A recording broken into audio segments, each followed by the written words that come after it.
Do you have an extra 2.4 million in the bank? Or can you save 1.2 million in 2 years? Let me share with you an alternative way where we can diversify your money or investment with AIA's A-Life Prime. AIA A-Life Prime is a participating plan that gives us life insurance coverage, guaranteed cash payout, non-guaranteed dividends, and of course, maturity benefit. For life insurance, immediately pag na-approve na yung plan, cover na tayo ng life insurance until age 100 or until such time na withdrawin natin lahat ng ating savings from this plan. Second is the guaranteed cash payout. So get 10% of the face amount at the end of second year, every 2 years for the rest of your life. Third is non-guaranteed dividends. So it gives us additional income pa from our plan, maliban pa dun sa cash payout na pwede natin makuha at life insurance. Aside from that, yung last natin is yung maturity benefit. Once we reach age 100, 200% of the face amount ibibigay na sa atin from this AIA A-Life Prime. So for example, age 50, so the moment na ma-approve yung plan, covered na tayo ng 200% of the face amount, which is yung 2 million. So kahit na isa pa lang yung nahulog natin, 1.1 million pa lang, 2 million yung ating coverage. Ito yung life insurance, ito yung matatanggap ng family members in case of premature death dahil sa sickness, old age, or disability.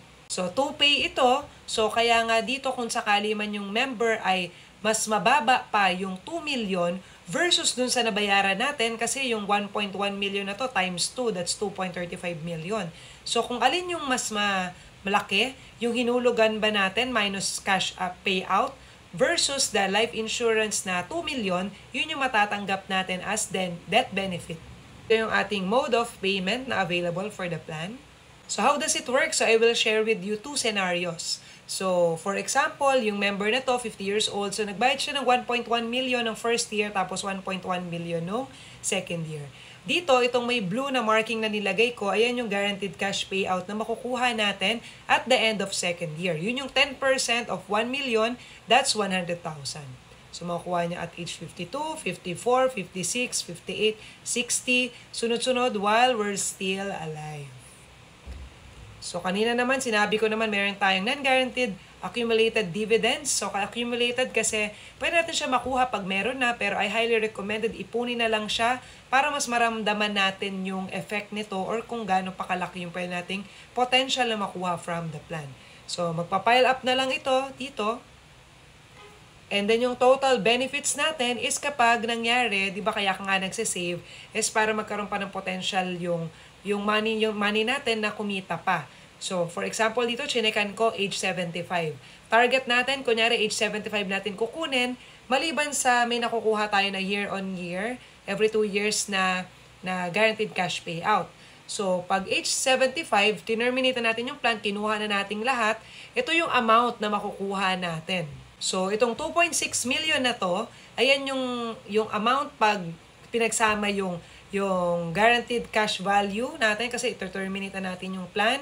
And then, kung sakali may cash payout at the time of withdrawal, kasama yon, tsaka yung accumulated dividends. So, 2.6 million, hindi pa kasama dyan yung 100,000 times 12 years, 1.2 million na nakuha natin in the past years. So, pag mas matagal yung buhay natin, ang nangyayari, mas nagkakaroon pa ng opportunity itong money natin na mag-grow pa. So, hindi mo kailangan mag-antay na age 65 ka, 75 para makakuha ka ng cash payout, pang-enjoy mo, pang-travel, additional pamana sa mga apo mo, o kaya naman business fund, etc. kung ano man yung gusto mong paggamitan. For the second scenario, ito yung mas marirecommend ko. So, let's choose to accumulate all the guaranteed cash payout, yan, para sa long term. And let's also accumulate yung mga dividends. So, wag na natin siyang galawin. For example, itong age 50 na kumuha ng A-Life Prime, gusto niyang gawin pang retirement at age 65. So, for example, pag age 65 yan nangyari, so tingnan lang natin dito, more than 2.8 million siya. So, yung binayad natin na 2.35 million, naging 2.8 million na. Pero when God says times up, titingin tayo sa total death benefit natin. Kung sakali naman na willing tayo to wait, gamitin na lang natin to as future health fund natin. So, kunyari man at age 75, doon natin ito terminate na lang yung plan. Yung 2.35 million na sinave natin for A-Life Prime, that's 4.5 million na. Itong naka-green na circle. Then, total na yan ng ating cash value, na guaranteed cash value kasi to-terminate na natin yung plan. Tapos yung accumulated cash payout na meron tayo, 100,000. And then yung total accumulated dividends. Again, for the death benefit na makukuha ng family members, whichever is higher, yung 2 million ba kanina o kaya naman yung hinulog natin na money less cash payouts. So, tingnan rin natin dito sa rightmost column para sa total death benefit. So, if we die too soon, ibabalik lang sa atin yung mga nabayad natin for the plan. Kunyari, yung member na matay siya at third year. So, syempre, yung 2 million, mas maliit pa compared do sa 2.35 million. So, parang isusoli lang natin to sa family members na mapupunta. But if we live longer, so may potential pa yung money na makuha natin. And maganda naman dito is, by that time, dyan na naman natin kasi kailangan ng money. So, instead na itabi lang natin sa hindi masyado kumikitang investment o kaya naman wala siyang opportunity to earn, so dito na natin siya ilagay. This plan is pwede nga pala sa ages 0 to age 70. So that's it. If you have other questions with regards to AIA Life Prime or other AIA Life Insurance plans, you may comment down below or you can send me a message.